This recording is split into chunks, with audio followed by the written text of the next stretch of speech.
क्या आपने कभी सोचा है लालच इंसान को कितनी गहराई तक गिरा सकता है और कैसे बुद्ध के एक वचन ने एक लालची आदमी रामू की पूरी जिंदगी बदल दी। ये कहानी आपको बताएगी कि लालच छोड़ते ही इंसान का भाग्य कैसे बदल जाता है। शांत पहाड़ियों से घिरा हुआ एक छोटा सा गांव था जिसका नाम था गमतामपुर। यह गांव साधारण था पर उसकी एक खासियत पूरे क्षेत्र में मशहूर थी। यहाँ समय समय पर एक बुद्धिमान सन्यासी आते थे जिन्हें लोग गमताम बुद्ध के नाम से जानते थे। उनका चेहरा शांत था, आंखों में दया थी और उनके शब्दों में ऐसी गहराई थी कि जो एक बार सुन ले वह कभी न भूल पाए। उसी गांव में एक युवक रहता था जिसका नाम था रामू। रामू बुद्धिमान था पर उससे भी ज्यादा लालची। न सोने से संतुष्ट, न चांदी से, न जमीन से, न व्यापार से। उसे बस एक ही चीज चाहिए थी और ज्यादा, कितना भी मिल जाए उसे हमेशा कम लगता। गांव वाले उससे दूरी बनाते थे क्योंकि वे जानते थे कि रामू की दुनिया सिर्फ लाभ, फायदा और खुद का हित थी। एक दिन गांव में खबर फैली कि गमताम बुद्ध अगले दिन पहाड़ी के ऊपर स्थित पुराने वटवृक्ष के पास प्रवचन देने वाले हैं। सब उत्साहित थे। लोगों ने अपने काम जल्दी निपटाए, घरांगन साफ किया और मन में श्रद्धा लेकर गुरु की प्रतीक्षा करने लगे। पर रामू के मन में कुछ और ही चल रहा था। ये बुद्ध तो बड़े ज्ञानी हैं। उसने सोचा, अगर मैं इन्हें खुश कर दूं तो शायद मुझे कोई ऐसा तरीका बता दे जिससे मैं रातों रात अमीर बन जाऊं। गांव वाले तो बस उपदेश सुनते रहेंगे पर मैं उनसे असली रहस्य निकाल लूंगा। अगली सुबह पहाड़ी के पास काफी भीड़ जमा थी। महिलाएं अपने बच्चों के साथ बैठ गईं, बुजुर्ग आगे की पंक्ति में थे, युवा लोग किनारे खड़े थे। सभी मन लगाकर गुरु की प्रतीक्षा कर रहे थे।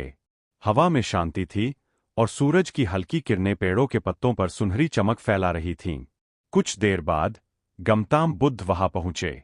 उनका आगमन जैसे ही हुआ, भीड़ में एक धीमी सी गूंज उठी। सभी आदर से खड़े हो गए। वे एक साधारण चोगा पहने हुए थे, हाथ में एक पुरानी डंडी और चेहरे पर वही शांत मुस्कान जो किसी के भी मन का बोझ हल्का कर देती थी। बुद्ध ने आसपास देखा, फिर धीरे से बोले, आज मैं लोभ और संतोष की कहानी सुनाऊंगा क्योंकि मनुष्य का दुख बाहर की दुनिया में नहीं बल्कि उसके भीतर के लालच में छिपा होता है। रामू पीछे से सुन रहा था पर उसके मन में शांति नहीं, बस बेचैनी थी। ये सब बातें बाद में। उसने सोचा, पहले मुझे सीधा अमीर बनने का रास्ता चाहिए। प्रवचन शुरू हुआ। बुद्ध ने सरल शब्दों में बताया कि कैसे लालच मनुष्य की आंखों पर पर्दा डाल देता है, कैसे असंतोष इंसान से उसका सुख छीन लेता है और कैसे जो व्यक्ति कृतज्ञता सीख लेता है वही सच्चा सुखी बनता है। लोग मंत्रमुग्ध होकर सुन रहे थे पर रामू के कान सिर्फ आधी अधूरी बातें पकड़ रहे थे क्योंकि वह बस उस मौके का इंतजार कर रहा था जब वह अकेले में बुद्ध से सवाल पूछ सके। प्रवचन खत्म होने के बाद भीड़ गुरुजी के पास आशीर्वाद लेने लगी। कई लोगों ने दुख बताया, कई ने खुशियां साझा कीं। बुद्ध हर किसी को धैर्य से सुनते। उनके चेहरे पर कभी थकान नहीं आती थी। रामू भी धीरे धीरे आगे बढ़ा, लेकिन उसका इरादा बिल्कुल अलग था। जब भीड़ कुछ कम हुई, वह तेजी से आगे आया और बोला, गुरुजी, मुझे आपसे एक विशेष मार्गदर्शन चाहिए। बुद्ध ने उसकी ओर देखा। उनकी आंखें गहरी थीं, जैसे वे बिना पूछे ही सब समझ लेते हों। बोलो रामू, बुद्ध ने कहा, तुम्हें क्या चाहिए? रामू ने झट से कहा, मुझे अमीर बनना है गुरुजी, बहुत अमीर। कोई उपाय बताइए जिससे मैं जल्दी धनवान हो जाऊं। लोग कहते हैं कि आपके पास कई रहस्य है, आप असंभव को संभव कर सकते हैं। कृपया मुझे भी ऐसा कोई उपाय बताइए जिससे मैं जीवन में बहुत धन कमा सकूं। बुद्ध ने कुछ पल उसे देखा। उनकी नजर में करुणा थी पर साथ ही गहरी समझ।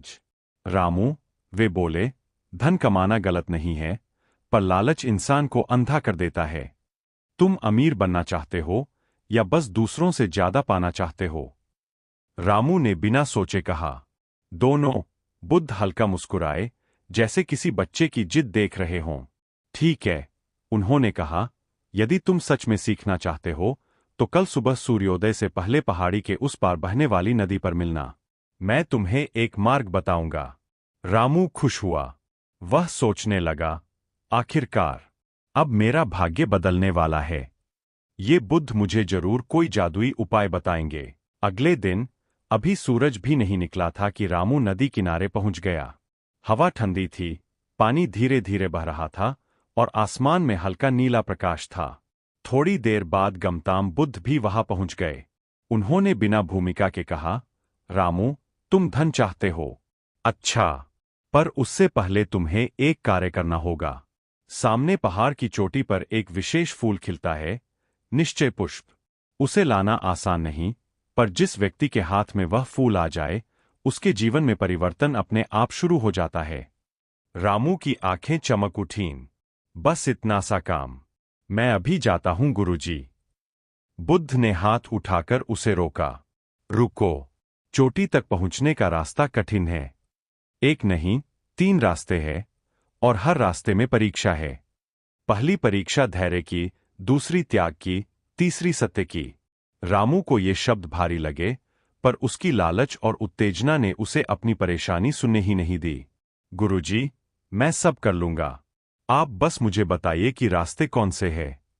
बुद्ध ने कहा, आज का कार्य है केवल रास्ता चुनना। पहला रास्ता छोटा है पर बहुत कांटेदार, दूसरा रास्ता लंबा है पर शांत, तीसरा रास्ता सीधा है पर छलकपट से भरा हुआ। जो रास्ता तुम चुनोगे वही तुम्हारी प्रकृति बताएगा। बुद्ध ने जमीन पर एक छोटी सी लकड़ी से 3 रेखाएं बनाई। रामू ने एक नजर देखा और तुरंत सबसे छोटा, सबसे पास वाला रास्ता चुन लिया। ये वाला, इससे मैं जल्दी पहुंच जाऊंगा। बुद्ध ने लंबी सांस ली। अच्छा रामू, जाओ, पर याद रखना, रास्ता तुम्हें मंजिल तक ले ही जाए, ऐसा जरूरी नहीं। कई बार रास्ता इंसान को खुद उससे मिलवाता है। रामू इतना सब नहीं सुन रहा था। वह पहाड़ की ओर तेजी से दौड़ पड़ा। पहला रास्ता वास्तव में बहुत छोटा था, पर उसमें कांटे, झाड़ियां और पत्थर भरे पड़े थे। कुछ ही दूर जाते ही उसके पैरों में खरोंचें आने लगीं, कपड़े फटने लगे और हाथ लहूलुहान हो गए। पर उसका लालच मजबूत था।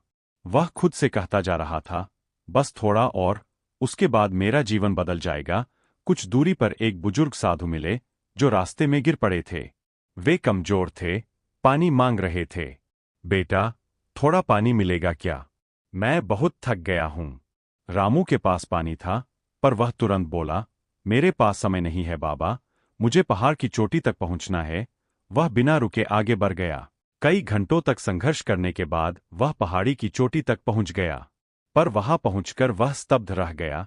वहां कोई फूल ही नहीं था, बस एक छोटा सा पत्थर, जिस पर लिखा था, जिसे स्वयं तक पहुंचना नहीं आता, वह धन तक कैसे पहुंचेगा। रामू का चेहरा उतर गया। गुस्सा, निराशा, दुख, सब एक साथ उमड़ पड़ा। ये कैसा मजाक है? उसने चिल्लाकर कहा। अचानक पीछे से बुद्ध की शांत आवाज आई, यह मजाक नहीं, सत्य है रामू। तुमने रास्ता छोटा होने के कारण चुना, परीक्षा आने पर दया नहीं दिखाई, और रास्ते में मिले सोने जैसे चमकदार पत्थर को खजाना समझ लिया। तुम धन नहीं, शॉर्टकट तलाश रहे थे। रामू चुप रहा। बुद्ध ने पास आकर कहा, रामू, सबसे बड़ी गरीबी धन की कमी नहीं, बल्कि मन की कमी होती है। धैर्य की कमी, दया की कमी, त्याग की कमी, सत्य की कमी। जो इन्हें पा लेता है, उसे धन अपने आप मिल जाता है। पर जो सिर्फ धन चाहता है, उसे कभी कुछ नहीं मिलता। रामू की आंखों से धीरे धीरे आंसू गिरने लगे। गुरुजी, मैं असफल हो गया।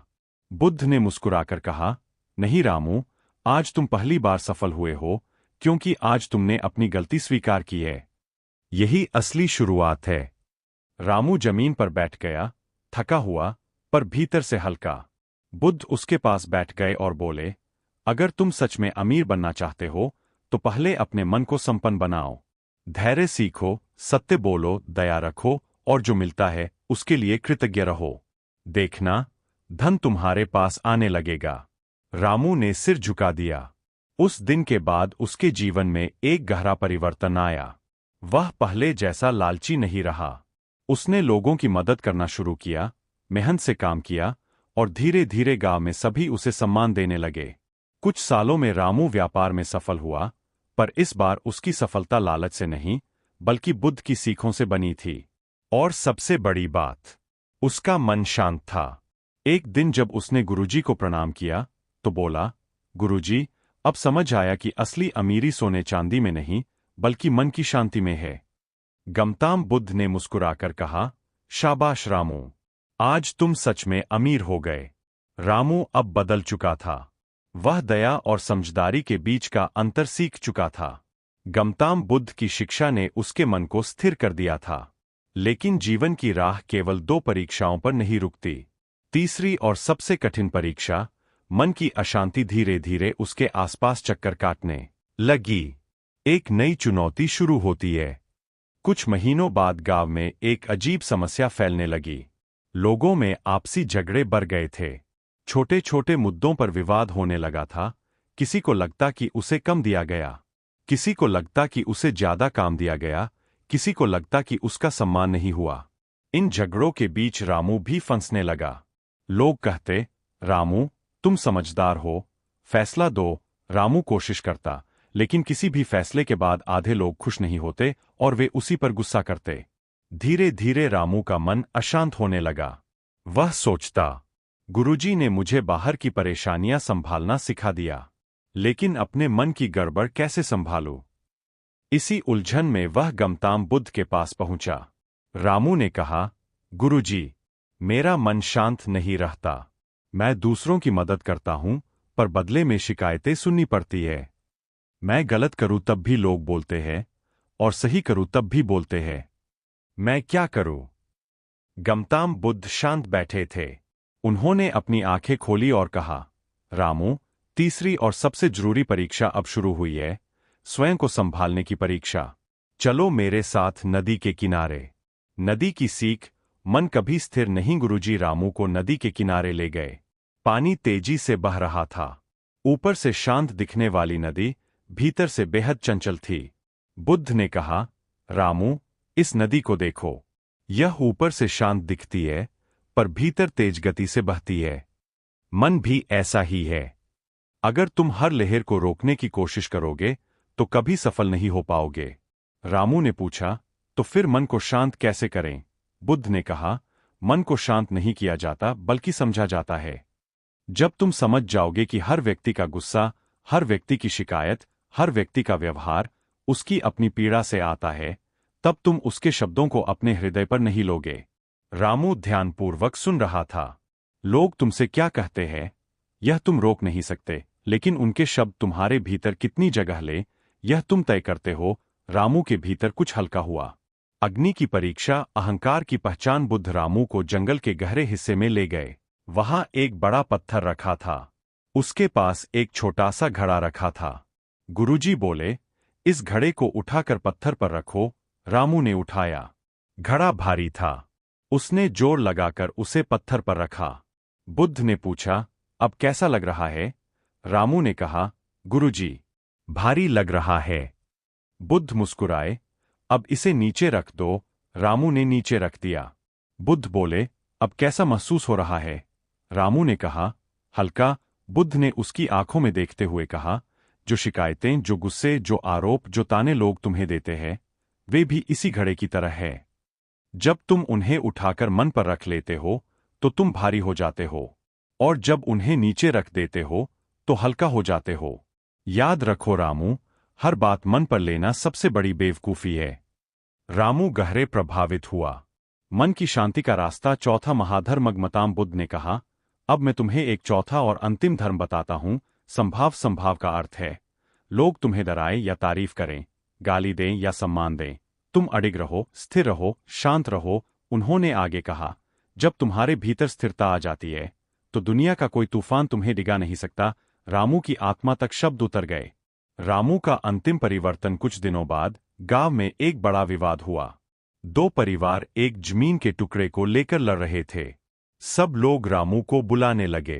पहले रामू डर गया, लेकिन फिर उसे गुरुजी की बात याद आई, शब्दों को मन पर मत लो, सत्य देखो, स्थिति समझो और शांत रहो। रामू वहां पहुंचा। दोनों परिवार एक दूसरे पर चिल्ला रहे थे। रामू ने बिना डर, बिना जल्दबाजी, बिना भावनाओं में बहकर शांत मन से स्थिति को समझा। उसने कहा, हम सब इंसान हैं। जमीन का झगड़ा दिल का झगड़ा मत बनाओ। हम समाधान ढूंढेंगे, पर पहले हम सब शांत हों। उसकी शांत आवाज ने सबको रोक दिया। कुछ समय बाद न्याय संगत समाधान निकला और दोनों परिवार खुश होकर लौटे।